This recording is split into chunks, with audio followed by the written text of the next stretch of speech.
வணக்கம். வள்ளுவரே, ஒருவர் நடுநிலையோடு நேர்மையாக வாழ்ந்தாரா இல்லையா என்பதை அவர் காலத்துக்கு பின்னாடி எப்படி தீர்மானிப்பது? நல்ல கேள்வி கேட்டாப்பனே.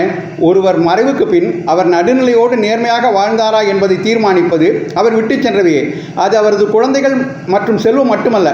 அடடா, எப்பேற்பட்ட நல்ல மனிதன் என்று அவர் நினைத்து சொல்லப்படும் புகழ்மொழியும் அவன்லாம் ஒரு மனுஷனா என அவரை பற்றி சொல்லப்படும் பழிச்சொல்லும் கூட அதில் அடக்கம். அவர்கள் உருவாக்கிய தொழில் நிறுவனங்கள், எளியவருக்கு உதவும் தர்மஸ்தாபனங்கள், அவர்கள் தொடங்கி வைத்த தொடரும் பணி அப்படின்னு ஒரு பெரிய பட்டியலே போடலாம். ஏன் அவங்க எப்பேற்பட்ட சிஷியர்களை விட்டுட்டு போகிறாங்கங்கிறது கூட முக்கியம். நேர்மையே உருவான திரு கக்கனை தந்த அமரர் வைத்தியநாத ஐயரையும், அப்பழுக்கற்ற பெருந்தலைவரான காமராஜரை தந்த தீரர் சத்தியமூர்த்தியும் நம்ம போற்றுகிறோமே, அது மாதிரி அதைத்தான் தக்கார் தகவலர் என்பது அவரவர் எச்சத்தார் காணப்படும்னு நடுவுநிலைமை அதிகாரத்தில் 114வது குறளாக எழுதி வச்சேன். அருமை வள்ளுவரே, ஒருவர் அவர் காலத்துக்கு பின்னாடி விட்டு சென்றவே அவரது தகுதியை தீர்மானிக்குங்கிறத அருமையாக சொல்லிட்டீங்க. நன்றி, வணக்கம், ஜெய்ஹிந்த்.